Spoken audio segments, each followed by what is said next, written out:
All right. Todd, it has been a while since we've been on the air, so I'm excited about our first shareholder update together in the same studio booth that we now have down here in Scottsdale, Arizona. As everyone knows, our shareholder base, that we've been working hard diligently behind the scenes, and we're really excited to start communicating with you guys again. It's a part of the job that we really enjoy, and we really appreciate our shareholders, as they know. So it's exciting to get back out here, and it's a pleasure to be here with you live in person here today, Ken. That's right. Well, it's a little bit warm down here, but we're doing just fine this summer. We've been super busy. In fact, we've been inside, not outside in the heat, so that's a good thing. We have, for the last couple of months, been rather quiet, and we appreciate all of our shareholders and their patience with us while we have been working on so many things internally. Of course, we went into the second quarter focused very much so on making certain that the TBI licensees were being serviced properly and guided properly, and as they're out also raising some capital, some of the new ones. We have a few that will be coming on board in the end of this year probably, so we'll see. We don't want to get ahead of ourselves on that, but they're out raising capital as well, and so they just need a lot of our guidance and our help, and this is what we've been focused on. And at the same time, gosh, 3 years ago we started on our decentralized project. I don't like to announce things unless I know they're absolute. I think if you're a shareholder with the company, especially for the last few years, you've learned that about me. And so we reached a point where about 2 months ago, we knew, maybe 3 months ago, kind of getting into May, that we knew that we were really close to an absolute on being able to launch this project. And it was exciting to, over the last month or so, know for sure that we were going to launch it. Of course, that month before we file our 10Q, we have to go into that quiet period. And so these things just happen throughout the year where you try to time news just right, and it doesn't come out just right, and shareholders are anxious to hear what might be happening, and we have to go quiet. And so just, of course, the other day we filed the 10Q. Moments after that, basically we had filed our 8K announcing the new division of the company. And of course, this morning was kind of by chance and luck. Of course, we were actually aiming to get to the point where the Ethereum token was live, launched and live, and everything was done behind the scenes, working properly, and tied together with our entire system weeks ago. And then as we got to last week, we were crossing our fingers that it would be this week. And then as we began this week, we thought, okay, it's going to be next week, and pleasantly surprised late last night. And of course, we made the announcement early this morning with an 8K, because you have to do that as soon as you've got material information like that to share. And so it's just been a good day all around for us. And it's going to be a great couple weeks moving forward, a couple months actually, right up until we hit that next quiet period. And I hope what you find is that we get to a point with these quiet periods that they know that a lot of things are happening behind the scenes, and they just have to be patient, right? That's right. Well, I mean, obviously there is more that goes into what we're doing than just communicating the message to shareholders. And we've obviously made it clear that the shareholders will benefit from us doing these things that will help position the company ultimately for long-term success. And how cool is it that everything that we've been working on behind the scenes has culminated in today, at the same day as we launch our token, and we're able to just really get back out there and start talking to you guys. So it's very exciting. You try that about 24 times per year, every few weeks, and it never happens. And then it happens occasionally. So it is a lot of fun. That's why we're a bit giddy today. So, and we hope that all of you shareholders that have been patient with us for the first half of this year, and you know that we're working hard behind the scenes. We were obviously spending an awful lot of time on podcasts in the first 4 or 5 months of this year. Just a reminder that was a campaign we started right at the beginning of the year, because we had a lot of new shareholders that weren't quite clear on exactly what our TBI does. And so we wanted to go through this series to get everyone educated and updated on all of that. And we very intentionally kind of finished off that series with interviews with some of our our new folks here at the office in Scottsdale, but even more specifically because of their age demographic. Yeah. You know, we talk to an awful lot of people all of the time in all of these different industries, and oftentimes when we're getting questions that are sent to us by shareholders and investors and whatnot, well, they're, you know, it's our generation. It's an older generation as well. It's not usually a 20-year-old coming in to invest. So oftentimes we just don't get that message out there that these networks are incredibly focused on this younger generation and the one that's right behind them. None of the networks, none of the licensees are really focused on, you know, having something that works for the next 2 or 3 years, and then it doesn't have shelf life anymore. That's right.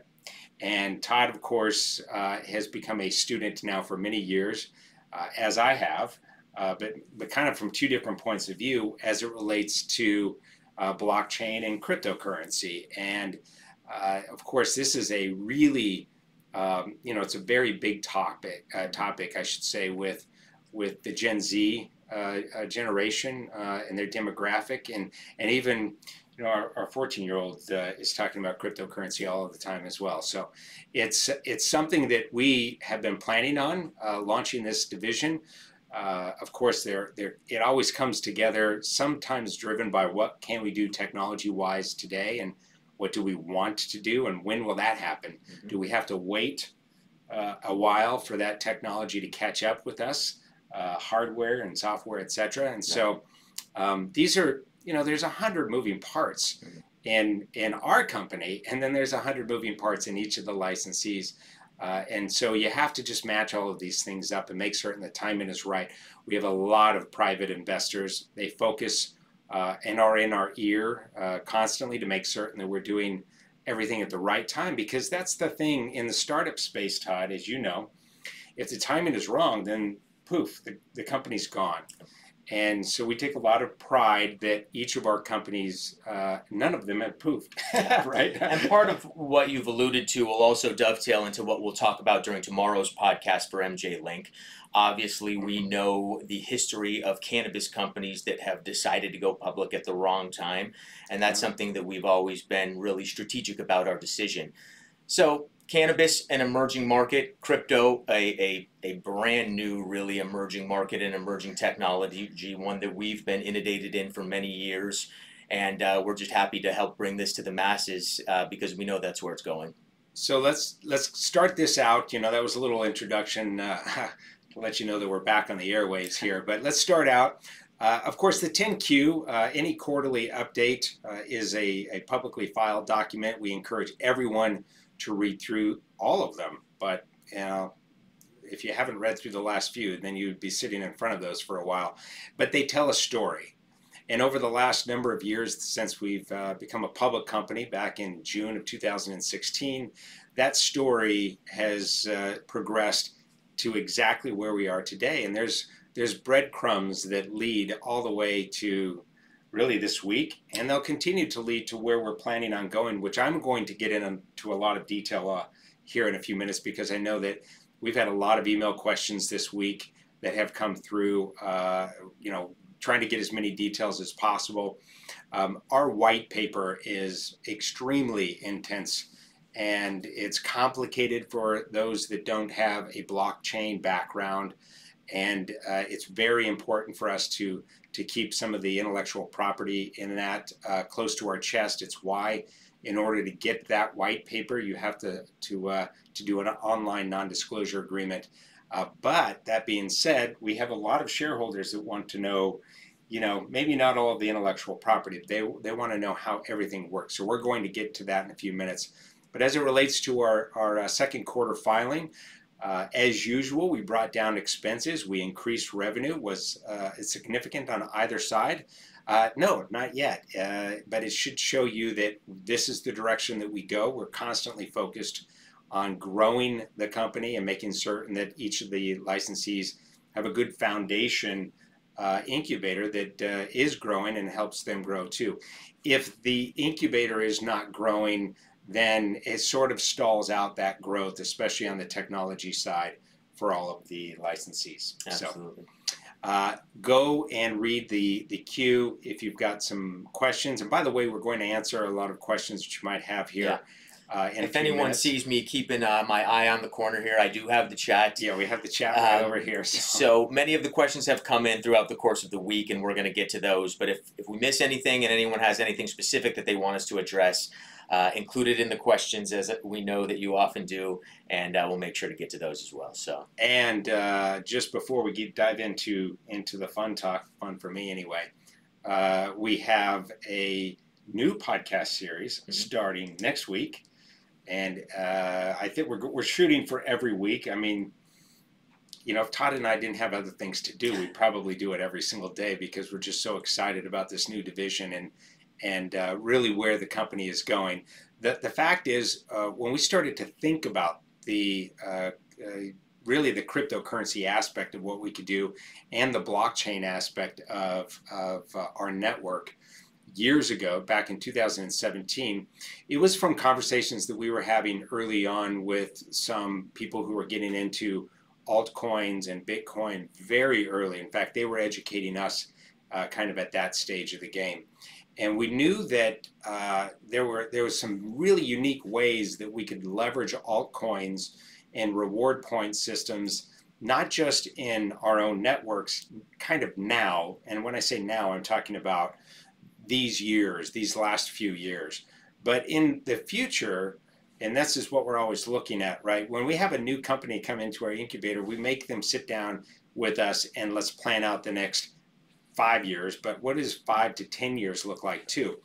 And it's the fun part for me because as a tech and really in the tech space now for almost 25 years, come to think of it, I'm always focused on what's right around the corner. And so as we began to think about incorporating altcoins and cryptocurrency and reward point systems and all of that, that was, you know, could be a layer at that point. This is 2017. It could be a layer on top of the blockchain technology, the smart contracts that we were already using in our system, which were really more about crunching information and data and making certain that it was supporting our AI and how it was learning more about the networks and how they grow.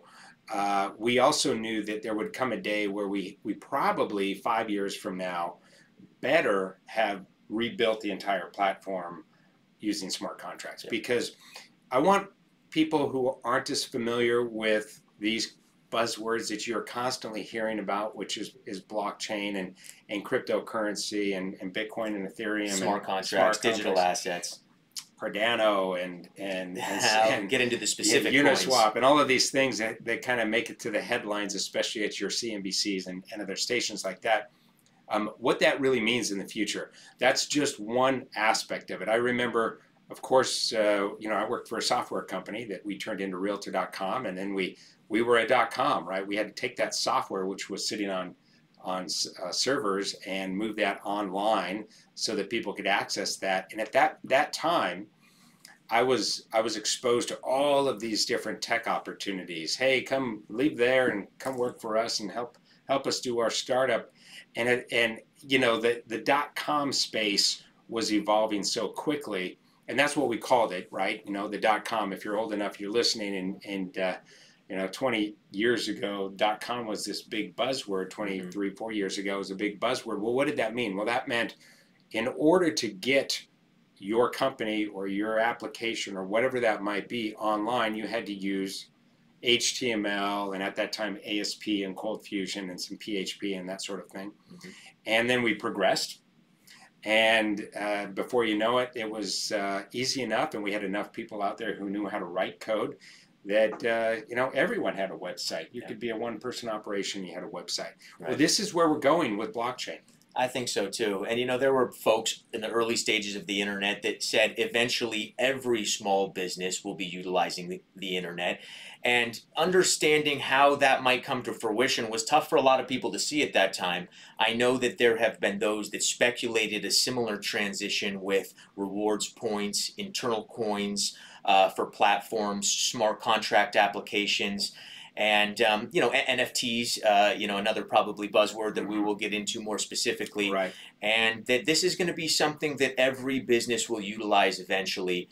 We've obviously built our platforms to incorporate social networking with e-commerce capabilities, and having these point programs integrated into the system, it only makes sense for where we're going and where the future's headed. Yeah, but it's just the next step, by the way. Of course, our vision is, and I think that, Dorsey has a similar vision with their blue sky concept. And this is, what I mean by that, by the way, that's Twitter taking the system and going to a decentralized social network. It's very difficult. We're not anywhere near the size as Facebook and Twitter, and none of the networks will ever get to this size. There's a couple networks that have the potential of becoming quite large, but it does allow us some benefits to maneuver more in a nimble way, though. It's like moving a battleship, and they are the battleship, and we're smaller, and so it's going to make it a lot easier for us, but it's still a complicated process to move each of these networks and then have a future platform for new TBIs to join that is a completely decentralized system. And just think of it this way. All of those networks no longer will be sitting on servers or cloud. AWS is the cloud that we use for across the board for all of our networks. And so that will disappear. It will all be decentralized, and it will be on each person's application, or the application will be on each person's device. And then imagine that even though you might be logged into this network, you can still access this other network. And eventually you will see that Facebook and Twitter and LinkedIn and Snapchat and so on and so forth will have to become decentralized, because they will still be on an old legacy type system, which is kind of a description of what we launched 3 years ago with Realtor.com. That was a legacy system. It has become more and more a legacy system, and we're at this turning point, and this is why I started the conversation this way. 20 plus years ago, we were at this turning point of going with software and taking it online, and now we're at this turning point of taking what's online and having it become decentralized. And so we are focused on being able to build a decentralized social network, but more specifically an ecosystem that on each of these networks, products are bought and sold. You've heard us talk in the first half of this year about the size of some of these markets: the hunting, the fishing, the camping industry, the cannabis industry, the real estate industry, and on and on. These are very, very large industries, in the billions of dollars of retail goods that trade back and forth. And if you think in the future about how those goods and those products can be kept inside of an ecosystem in which the retailers, especially these smaller business owners who are sometimes making their product, or they're getting parts of their product, shipped over from some other country, and then they're getting it assembled here, and then they're selling that product, that they get to keep, the bulk of the value of that product locked in by keeping it inside of our own WDLF token as its own currency inside of all of our networks. So not only is it a coin or a cryptocurrency that can be earned through the conversion of reward points to the token, but it will eventually be, just as the US dollar is the foundation of our economic system here in the United States, and other countries' fiat currency is in their own country. Some, we'll get to that in the upcoming podcast. But for us, we're looking at the WDLF token being the currency, the stable currency inside of all of our networks that have goods that are bought and sold. And so it's huge. It's exciting for us. I don't like being part of companies. They don't have big ideas. If I suppose if it didn't matter to me, I'd be sitting on the beach with little ideas. But you've done that before. I've done it before, and it got boring quick. So here we are, and we're continuing to strive for big things. So I am going to be quiet at that point, because I feel like I'm ranting and I'm excited about it. Well, I'm excited too, as you know. On top of everything that Ken will share about some of the technicals aspects of the industry, I will definitely be planning on getting deep into the history of Bitcoin, the origins of the origination of it. I've definitely done my many hours of research, and it's something that I've been passionate about for a long time. So we hope that you guys will tune in. We're going to have fun with it. It's going to be a little bit more casual than some of the other podcasts that we've done in the past. Yeah. And, you know, and it'll give us the latitude to have more open conversations, and certainly have a lot more.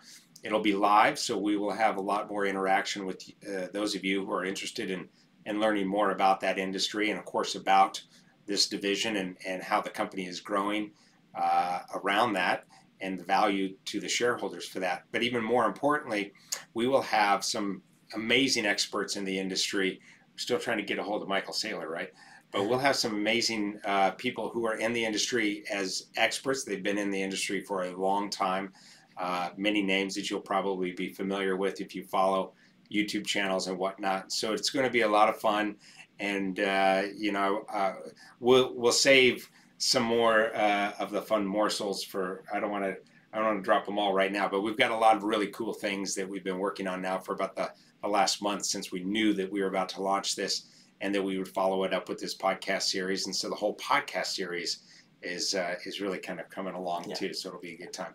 All right, so I see you looking at some of the questions. Yeah, I'm tuning in here, and you know, there's a lot of excitement here on the chatter, but you know, there's not too many questions coming in. One talking about our actual coin itself, the WDLF coin. How can they buy it? Where can it be found? You know, to get into a little bit of the details and some of the interest about how to participate in this.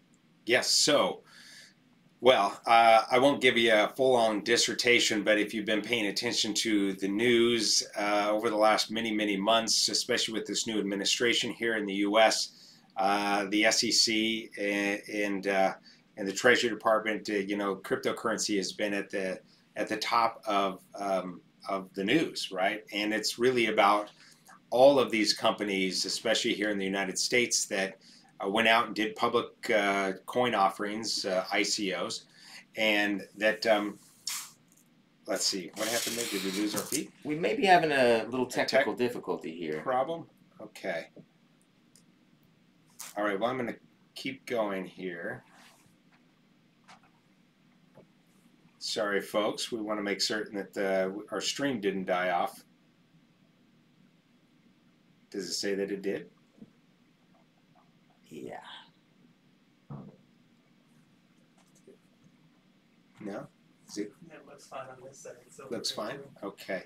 Well, we're recording this, so we're going to keep going. How's that? And those people who are having technical difficulties, and hopefully it's not everyone, is at least able to watch this after we're wrapped up here. So just to kind of get back to the ICO conversation, we want to make certain that we're doing this right. You know, one of the benefits of being a shareholder in our company as it relates to the SEC is knowing that our own Fred Lair, our main securities attorney, worked there for about a decade and a half. And so not only does he have a lot of insight on what the SEC focuses on and stays up to date on new policies and agendas and whatnot, but make certain that anything that we do as it relates to, in this case, a security, and that's exactly what our token will eventually be, as a security, gets registered the proper way. And so we are, as we've noted in our 8K filing earlier in the week and our press releases, and we will continue to file information and post information about this, that we are working towards the registration of that token. In the meantime, it will be a token that can be earned through the conversion of the reward point system, the crypto loyalty point system that we have in the networks, which will be released over the coming days. And so we'll focus on that first. We'll keep you up to date on when you could actually buy the token, but we're working feverishly on making that possible. So stay tuned on that front. Were there some additional questions in there that, even if we lost our feed, we are recording, so I want to make certain that we cover any questions that had come in earlier. We did get a question early in the week. I was surprised that it was only one regarding the lawsuits, or I should say the legal complaints. Still in the works, so we're going to continue to stay quiet about that. Of course, the last thing we want to do is tip our hand or our hat and let anyone on the flip side of those know what we're working on.